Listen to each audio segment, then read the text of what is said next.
Hi everyone. Welcome back to Say What SG, and I am still with Zul. If you have heard his first episode, it was an eye opener for me. I belum walk your shoes, but I feel the adventure, and I also feel I want to tabit spring auntie and uncle for raising such an adventurous boy turned man, nevertheless being very independent. Before we start on the next part, I just feel that, as we are pathing our way in life, there's always societal expectations, Yes. right? And then there's a measure of how successful you are at every phase of your life. Correct. So, every time Hari Raya, you have to meet Yes. saudara, right? Correct. And family friends, and parents friends. And then they ask you, so Zul buat apa sekarang? Sekarang Zul buat Canadian lah, tapi nyari tak kerja pasal holiday.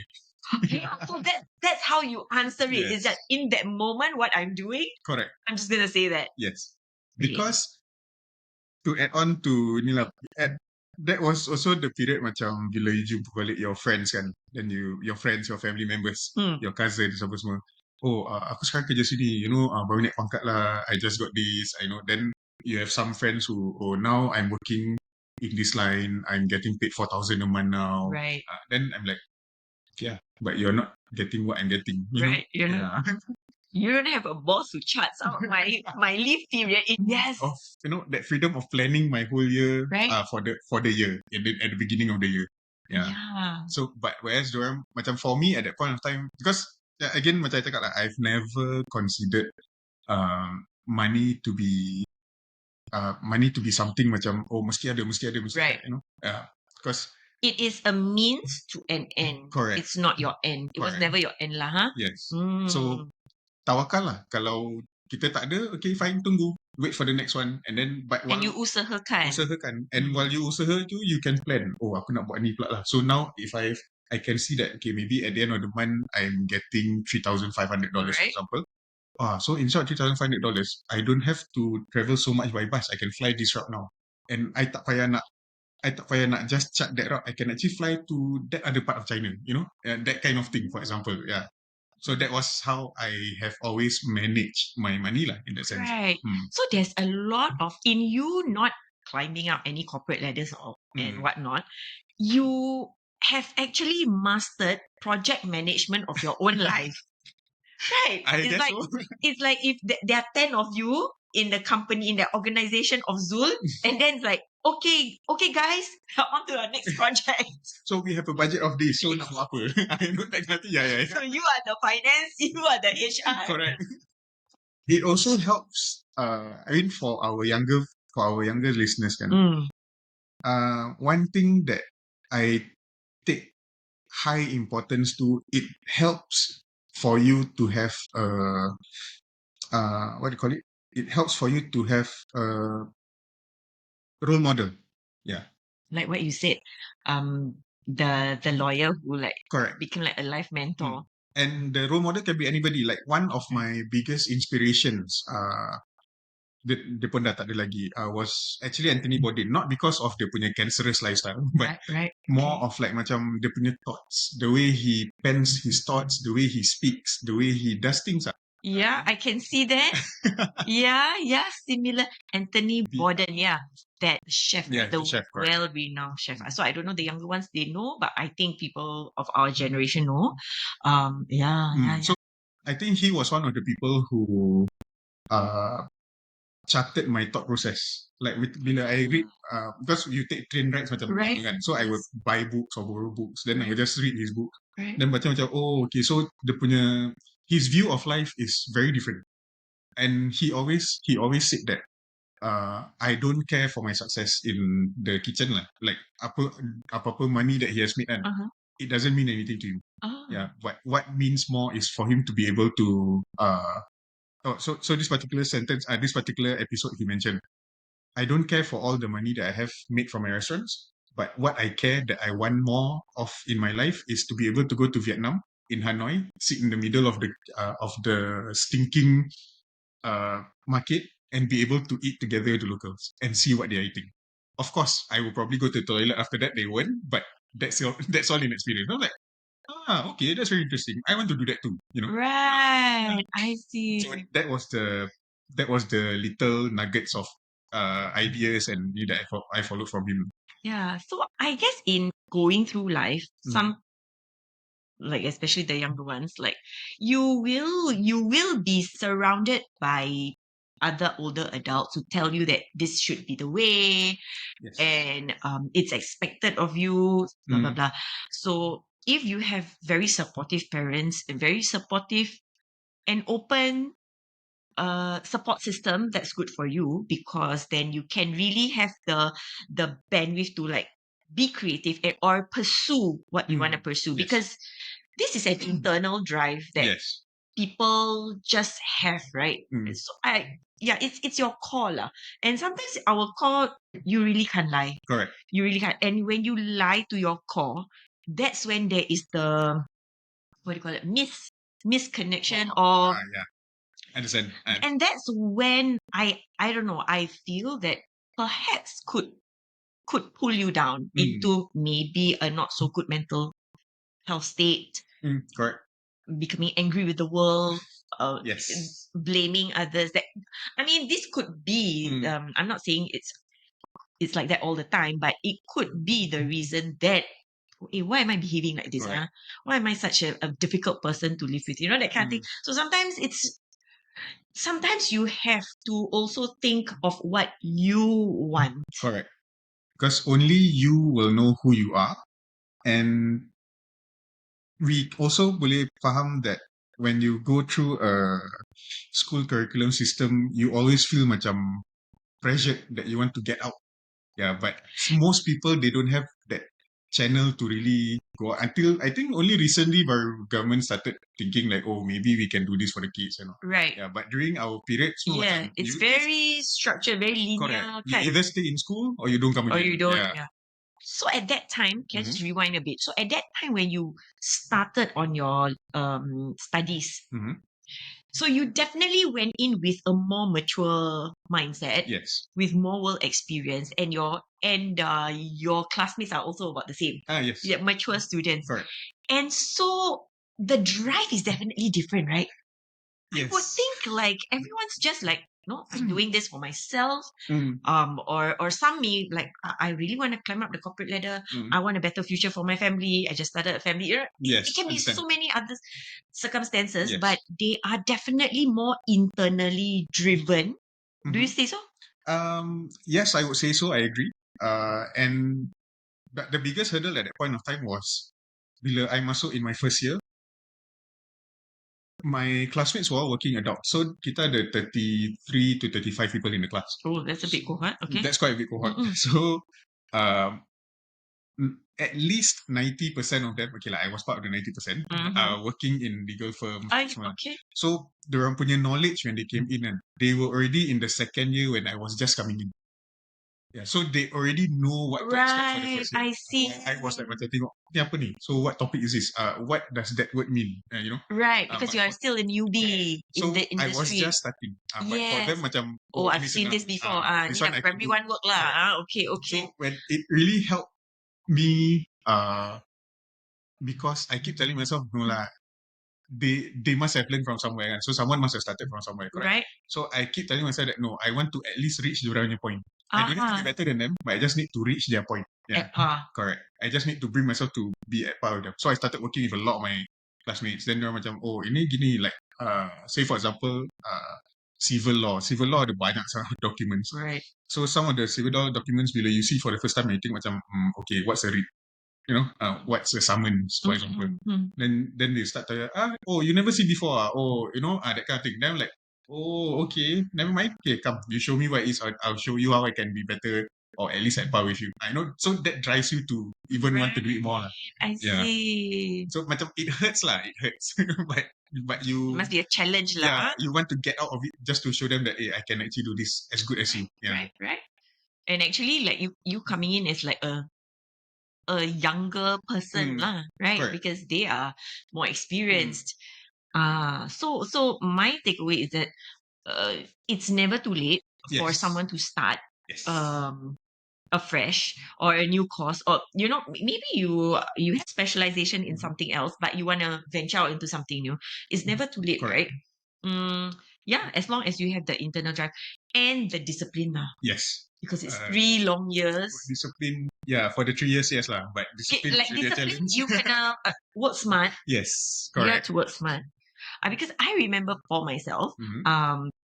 I took on my degree while I was also studying in, I was teaching already Oh, okay.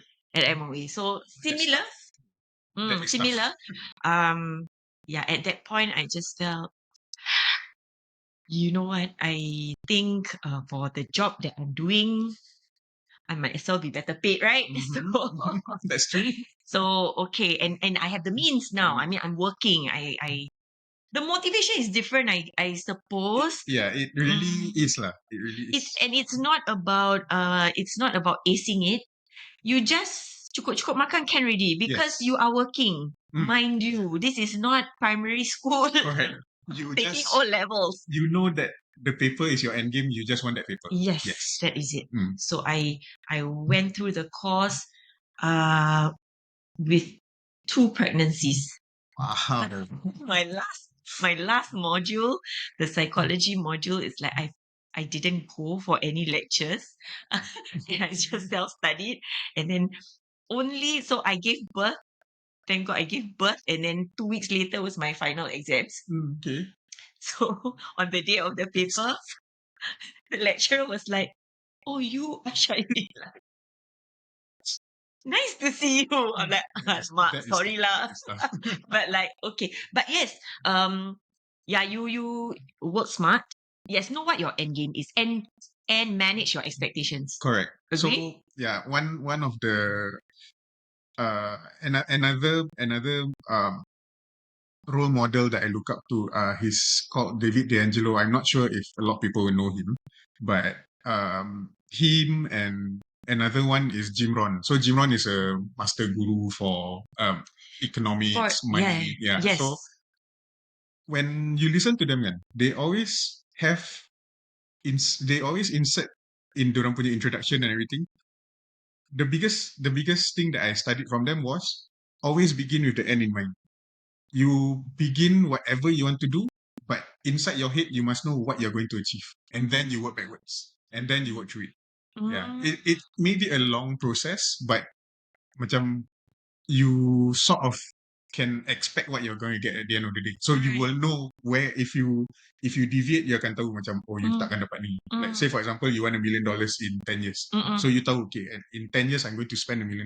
Right. Then from today, you know what you need to do to get that $10 million. Yeah. But kalau you deviate, then like, if I do this, I will only have $500,000 Right. instead.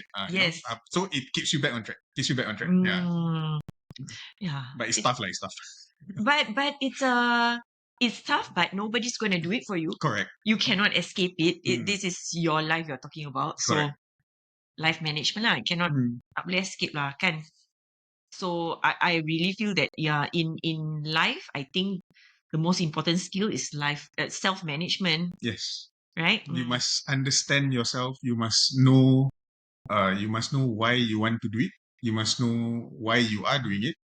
Then you tell yourself, okay, how happy will I be when I achieve it? Then you can tell yourself, okay, this is worth it. Go. Then you do. Yeah. So finally, after 3 years, then you completed that course, and yes. so you have the qualifications. But actually, it's like you've worked in the meantime, so it's like double celebration. Yeah, so it was like more like learning at work and learning in school, and then just match together. So it's like easier, like it becomes easier along the way. Yeah. So you still stayed in that law firm? Yes, I stayed in the firm for 6 years. Then I met my boss, one of the best bosses I've worked for, and then after 6 years, we decided that okay. He told me that he called me into his room and cakap, come, I show you something. So the did his laptop, dia punya computer apa semua, cakap, okay, you see the Great Depression started at this part. So I'm like, Why Okay. is he talking about this? So I'm like, So random. this is too early in the morning for me for this kind of thing. So I just let him macam, yeah, he's like, Apa lah dia then ni? he's like, no, follow you follow. Okay, so the Great Depression, gini. Okay, so now you see, my friend, 2015, 2016, 2017. Then I'm like, oh, okay, and so where's your expectancy? And I said, Right. okay. So The he said, impending. correct. That is, it might happen lah. Yes. So he like, so I tell you now, I tell you now. 2016, I'm leaving. Where are you going? I'm like, so I cannot follow. He say, no, I have something else that he wants to do lah, which is Right. out of legal. So I say, okay, fine. So I say, okay, so where can you help me, or do I need to go look for myself? Because if I need to do this on my own, I have to find some people to talk to lah. Right. So, okay, come, let's chat something for you. Say, okay. So he was the one who planted the idea inside my head. The safest way to go, public service. Yeah. The father in him finally came out, Yeah. right? Because I think he sayang you lah. Alhamdulillah also. I think it came from a space of love and care. Like, Correct. I'm not just going to leave and then say bye bye Zul, like Yeah, for and all then that's leave worth. behind, right? Yeah, correct. Yeah. Okay. So he helped me chart a plan. Dia cakap, okay, you go to public service, regardless where you go in public service, it's fine. All you need to do is sit down, Mhm. wait out the tide. Once it finishes, do what you think you want to do back. Say, oh, okay lah, that's a good plan lah, Right. So, from 20, so I finally left the firm 19 December 2015. I left the firm. So who finally. left first? I did. He left 6 months later. Okay. So from March or April of 2015, we cleared all our files. Slowly kita clear. Because you all know what's We know what's going but to happen. nobody else knew. Yeah, nobody was looking at us macam, suddenly proactive. Suddenly on the ball lah. Like, macam nothing. So we plan. And in November, in October was my interview. I was accepted, and I told them that I will start in December lah. So I started in December. So before I started in November, I cakap, okay, this is your list. This is my list. I finished this. These are the things that you need to sign. This ones will end in April. These things you need to look out for until March. Okay, so who should I give this over? Cakap, oh, no need. You just give me. I clear one by one. So okay. Okay, so we are done. We are done. Thank you very much. I left. So I left, and in 2016, I think in June 2016, he called me. Tomorrow my last day. I meet you for dinner. So okay. So I met him for dinner. Then he cleared everything. He finished everything. So we left. And nobody was none the wiser that they actually did that because they wanted to leave. Yeah. So yeah. Okay. So that was the start to my public service last week. Right.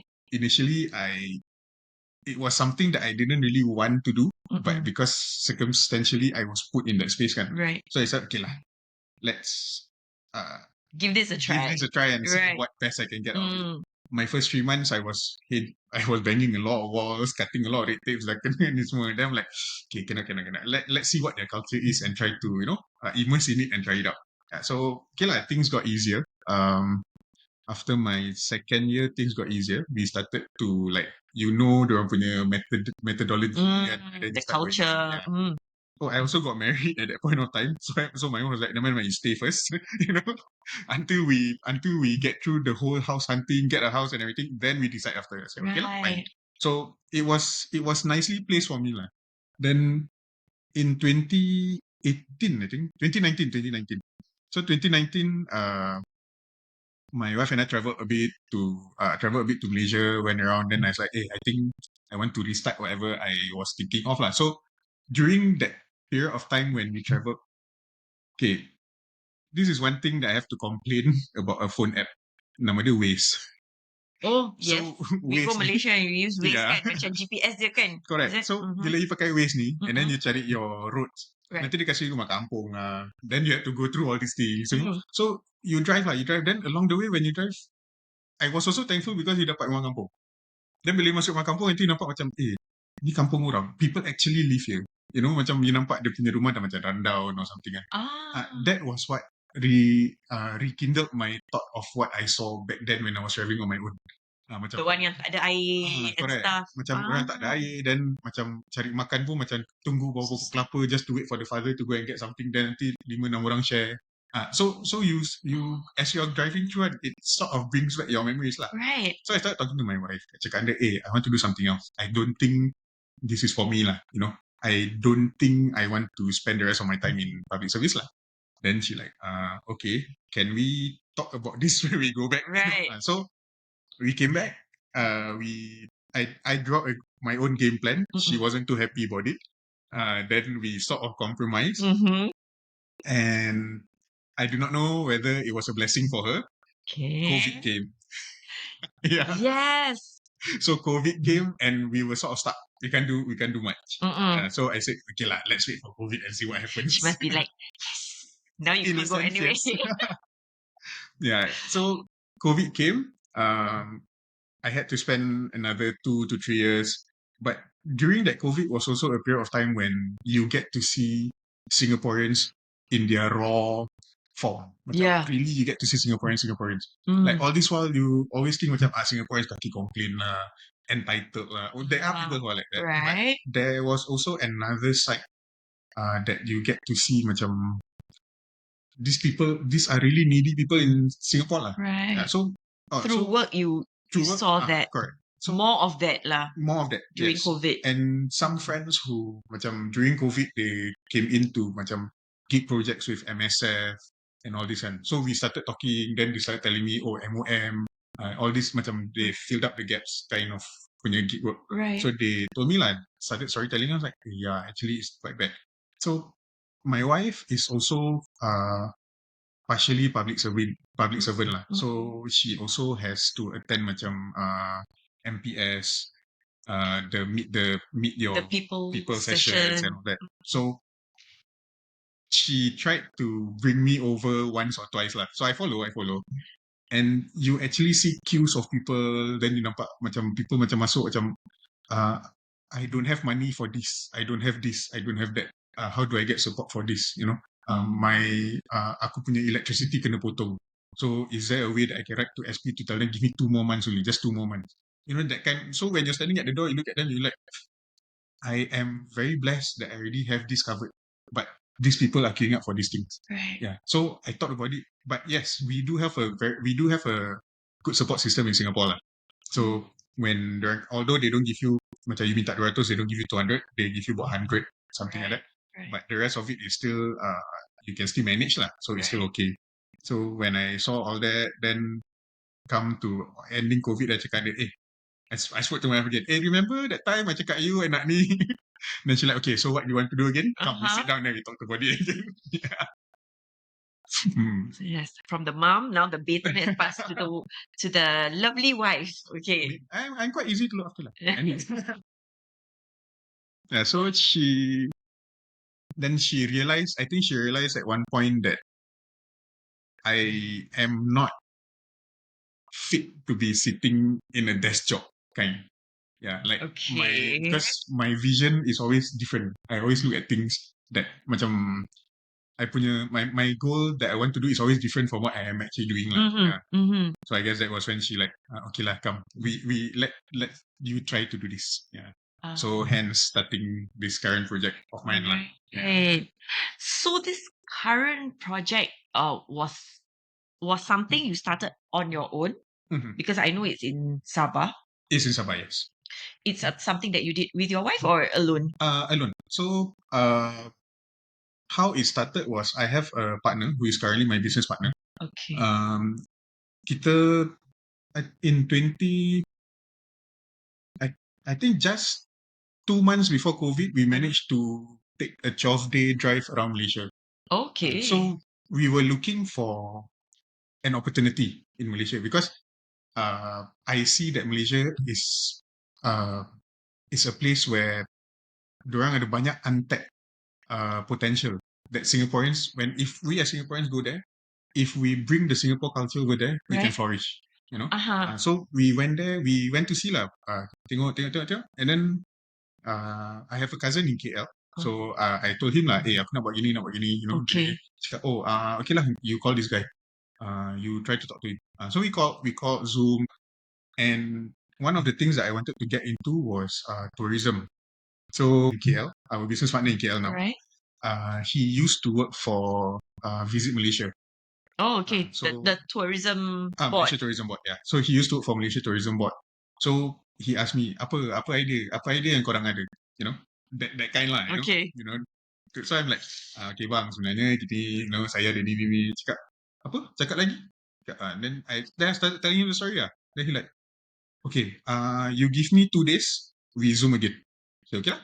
So we waited 2 days. Like, I cakap my friend macam, apa ni? 2 hari Zoom, dia nak buat apa? I don't know. Tak apalah, kita tunggu. So we waited until 2 days later, then he called. Okay, so sekarang you nak buat macam gini, nak buat macam gini. Yeah, okay. So I invite my friend, gini. So he invited another person. So we started talking about it. I'm like, I see. oh, okay, this guy is quite real lah, you know. Right. So he was searching for the resource person lah. Yeah, so he was searching for macam he wanted, so he had a product that he wanted to expand, but he didn't know how to expand because they don't see it as how we presented it. So when I presented it was like macam, I can do this for this actually. Oh, okay. Then So you were also helping him in a correct. way. And I was thankful that instead of just taking my idea wholesale and then hilang, he actually came back and said, Zul, can we work together? I was like, okay. So Risky. again, risky, yes. So he was the one who introduced me to Sabah, Sampurna, to be more exact, to be precise, Sampurna in Sabah. So he brought me over. Dia cakap, come, I have a team. I have also an organization that we can certify you to be able to host tours in this particular location in accordance to kita punya project lah. So I said, okay, so what do I have to do? He said, oh, you pack your bags, you meet me this place, I will pick you up from there, from KLIA. I said, okay. I went. Yeah. How many days did you have to stay? That was 5 days. 5 days. 5 days. So you did a course like? The course was so dia macam it's a humanity based tourism course. Yeah. So I followed through for 5 days. Then we had macam in the first part we have, say for example, Monday first part you have humanity based, and then in the afternoon evening is your own time. So you downtime, debrief, then you discuss, and they are very into sustainable traveling now. So macam this company Sasnet in Malaysia, they go according to SDG. SDG is the Sustainability Development Goals. So there's 1 to 14. 1 to 14 or 1 to 11? Yeah. So when we go for these trips, we have to hit. Okay, so macam you go you visit location A. Okay. So location A is SDG 1, 3, and 7. So, these are your objectives. Right. This is what you see. Okay, so you come back at night, nanti kita debrief. What did you learn? What did you see? How to do better? Then the next location, okay, this is SDG 5, 9, and 12. Okay, so now you tell me. So same thing goes on for 5 days. Yeah. So although it was a good travel, but it was also quite a thinking one, yeah, a working one. And it's all, that means it's tourism, but with what do you call it? The social responsibility component built in it. So okay. macam in Singapore, I noticed that we do have tour companies yang want to move into that, but I do not know whether it's resources or whether it is support or guidelines. That's why they're not doing yet. So when I went in, I was like, oh, okay lah, actually I can bring this over lah. For me, I'm like, okay lah, actually I can bring this over. It's not easy, but it's not that difficult either. Right. So doable. That's how. Then I told my partner, kita buat gini. Oh, that's a good thing to patch through lah. So that's when we started doing. That's when we started doing that sustainable traveling. Sustainable traveling. Interesting. So it's to say that you are like a travel company. Is it like? Well, not exactly. Travel company lah. But how do I say this? So maybe it's easier for me to say it like macam our goal is to have companies in Singapore who want to conduct CSR for their companies differently. So instead of macam in Singapore, come let's do CSR. One day kita pergi East Coast, kita pick up rubbish. You know, that's most of the time that they do in Singapore. Yeah. So Oh, now they can, Yeah, now so can do now CSR this. you can actually okay, so for public service kan, diorang ada you are given one off day for social work or Yes, CSR kan. right. So you are given an off day. Mm. So I'm thinking, okay lah, if you're given an off day, you take Friday, Saturday, Sunday, or Saturday, Sunday, Monday, 3 days. I can take you somewhere in Malaysia. Right. The whole company can go there. Maybe you have 20 to 30 people. Uh-huh. We conduct a CSR program for you. Ah. Then you come back, you get certified that you have actually done it there. Yeah, so Yeah. the organization benefits as well. Correct. So you get a certification for attendance, then you get certification for we have assisted this location punya CSR program. That kind of thing. Okay. Now sis gets it. Wow, that is interesting. It is. Yeah, it is. It is.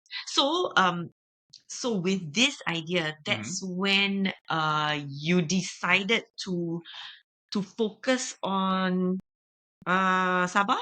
Yes, correct. So the first time I pergi, I went there. In my head, I was thinking like, alah, this is just going to be another talk. Like for me, Okay. like it's just going to be another business presentation talk. So bila pergi, but I went without any expectations lah. Okay. So the first day I was like, oh okay, so we visited some rumah ngaji for budak-budak. These kids are underprivileged, macam tak pergi sekolah, and they are aged between 6 to 16 or 18. No, the eldest was 18, sorry. So tak pergi sekolah, tak belajar, tak boleh pergi sekolah because they are not recognized as citizens and they are not registered citizens. Yeah, and they go to sekolah ngaji, and so my mindset was mestilah Malaysia, of course you buka sekolah ngaji, of course you want to try to pull them religiously kan. And when you start sitting down talking to some of the kids kan, so you tanya, so I actually asked the questions being Singaporean kan. So how much do they pay you or give you to come to ni?